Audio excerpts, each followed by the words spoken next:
All right. Well, I'm Brant Greathouse. I'm Carl Moore. We're with TrueStar Capital in Midland, Texas, and we are investing in some pretty cool stuff right now, specifically mobile home parks. And we were wanting to talk to you today about just one of the biggest reasons why we chose to invest in mobile home parks to begin with was having to do with how well they do in up and down economies. And so there's two huge examples that we have in recent memory that we wanted to go through and talk to you just about some of the logistics of what that looked like for us and what that looked like for the asset class in general. Yeah, so there are a couple of different things that I wanted to hit on, but in short, I think you can give a direct answer, but then I want to elaborate or have you elaborate on why we jumped into this. Are mobile home communities able to withstand an economic downturn? Yeah, so great question, and I want to dive into a couple of key things that I think you'll find interesting. Yes, I'm glad you did. I'm so glad we planned this. So we've got a couple of components here. When you're looking for something to invest in, you got to be able to realize, okay, the economy's not going to always be good, and then it's not going to always be bad. And you don't want to be swimming with everybody else because they're usually way behind the eight ball on what is the best practice or best investment to be doing. When things are high, that's everybody's buying, and that's when they should be selling. When things are low, everybody's selling, and that's when they should be buying. And so you want to take the opposite approach.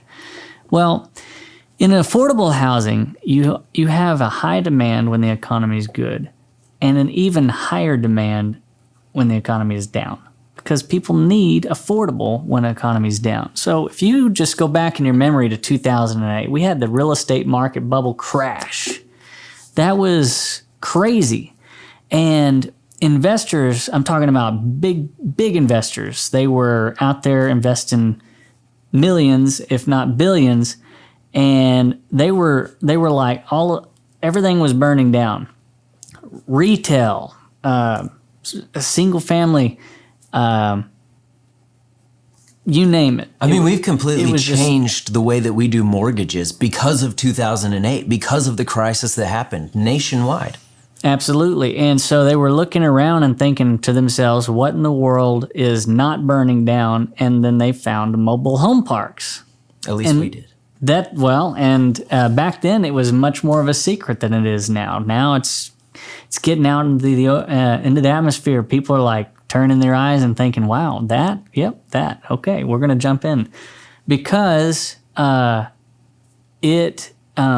everything else, rents were going down, in mobile home parks, if you look at it across the board from 2007 to 2008 and 2009, rents actually trended up. Well, why? Well, because supply didn't increase, but demand increased. So naturally rents went up during the crisis, during the bubble, not after, not as much before, but all the way through. And in 2007, your average mobile home park was actually only about 82% occupied.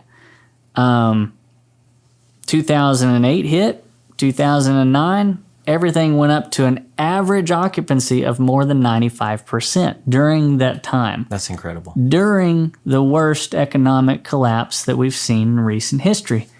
Mobile home parks were not just like making it through and squeezing through. They were thriving.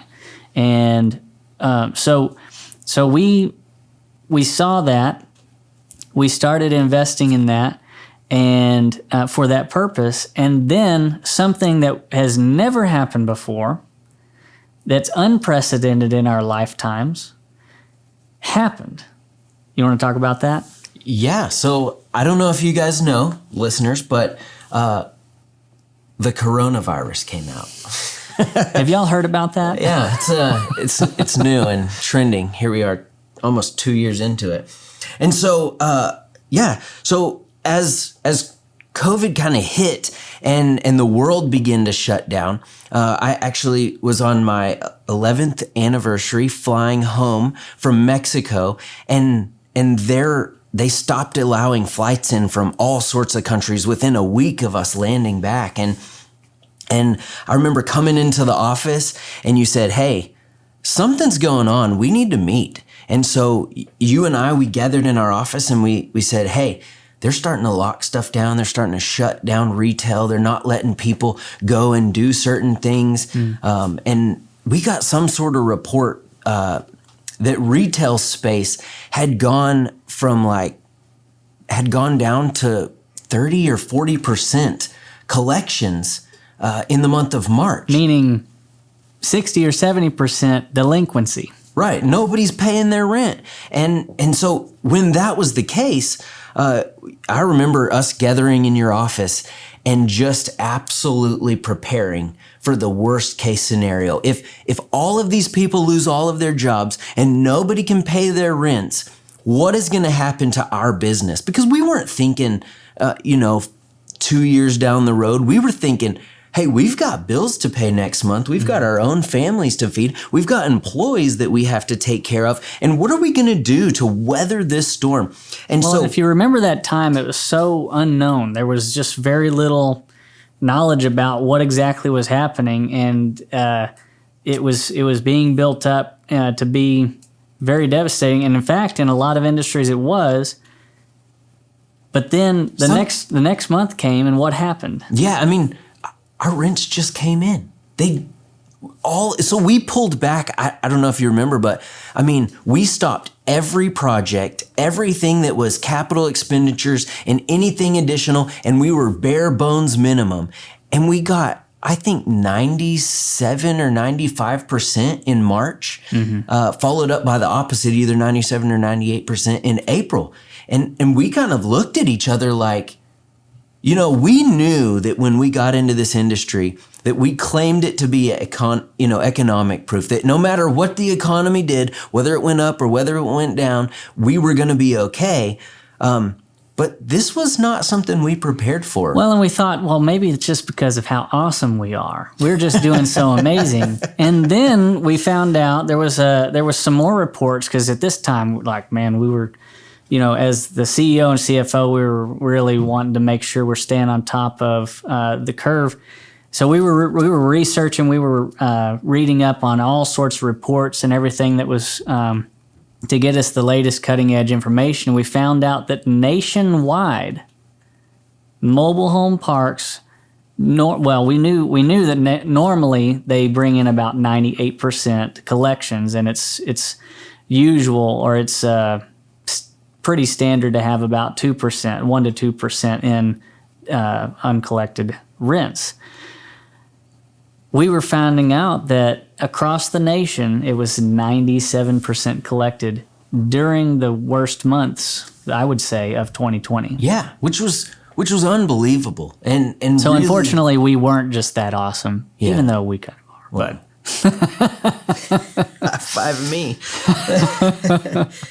And so, yeah, it was just the moment the whole world shut down, we were able to just keep everything. So because we had prepared, we actually had a little bit of backup cash because we'd stopped all those projects. So we ordered in toilet paper, and even though the world couldn't find toilet paper, which is a big problem apparently,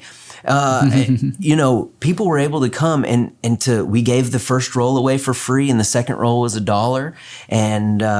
And then we sat down and we wrote individual newsletters for every single community to show residents, hey, this church, that soup kitchen, whatever is offering, this one's offering lunch, that one's offering dinner. So even for the people that were having a hard time making rent, we gave them a bunch of options, and that bled into when the rollout of the government program started out.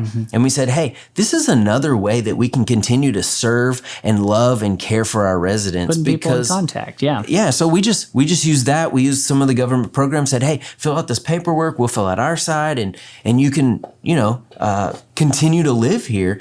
And there was one lady, and she sadly did lose her job, and she got like about 4 months behind. And when the government check rolled through, they had paid 6 months out. And so now she had 2 months of credit. And I remember the manager calling me and telling me with tears that lady came in crying because she had never had any place she had ever lived care for her on that level. And I think for us, you know, it's always been our desire that we would do the safe, clean, and affordable. And this just brought a level of devotion from our residents that they had never had anywhere else, that we cared more about them than we necessarily did the rents. Hey, it didn't require us going to farmers and finding eggs and giving eggs away in our community. That was something that came about because of this. And so, you know, we're just ready and flexible, able to roll with the punches and make changes along the way. And I think that's one thing that's nice about being kind of a smaller investment firm, that, you know, as these things happened, man, we're flexible. We can bend and we can change and we can switch gears and we can make stuff happen to care for our residents. Well, you know, I think it's important, if as a business owner, always be asking yourself, how can you serve your customer better? Absolutely. What do they need?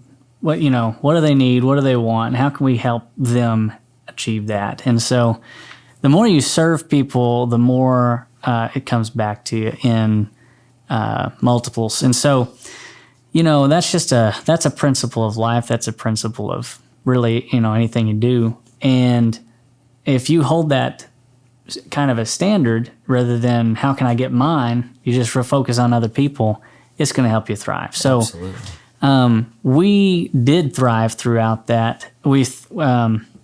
Mobile home parks in general thrived throughout 2008.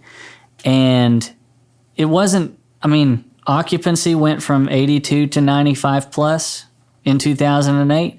Rents went from, were consistently going up 2007, 8, 9, and have been. It's turned a lot of eyes to the space. So 2 years ago was the first $1 billion transaction in the space. So because of how resilient mobile home parks are in the affordable housing space, it has turned so many people's heads towards this as an investment asset class. And once you get over the fact that it's not the prettiest type of thing that you buy or invest in, it's not like you have epic bragging rights, but you have bragging rights in the cash flow. You have bragging rights in the amount, the type of returns that you're able to see. And the fact that those kind of things happen because you serve people well is just the icing on the cake. Oh, absolutely. Absolutely. So let me ask you again, are they economic downturn proof?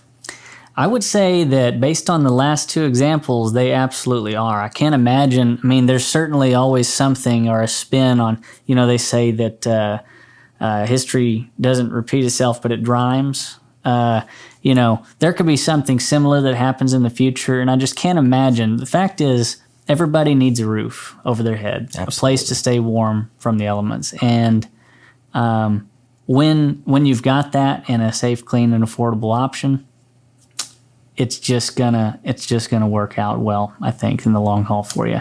So if your investment is backed by that type of economic proof, I would even say type of an asset, then you're sitting in a great position, because we don't know what the future holds. That's right. We're sitting here in 2021, and it's like, all right, where are we going to go? What's going to happen next? And instead of being the type of person that hunkers down and like prepares for the worst, or instead of being the person who's kind of burying their head in the sand and acting like nothing's wrong, how about we be the kind of people that, you know, even in the face of, you know, economic problems, we're going to be, skiing through the worst types of things and thriving. Well, in the words of Mater, I'm happier than a tornado in a trailer park. You know, just to kind of wrap up, it's one of my favorites. Just to kind of wrap up, we're looking at in 2022 doubling the amount of assets that we currently own, and I'm really excited for next year and all the great things that that's going to bring about. Oh, don't get me started there on that. I'm super pumped Better about hold it that as for a well. new podcast. We'll hold it for the next one.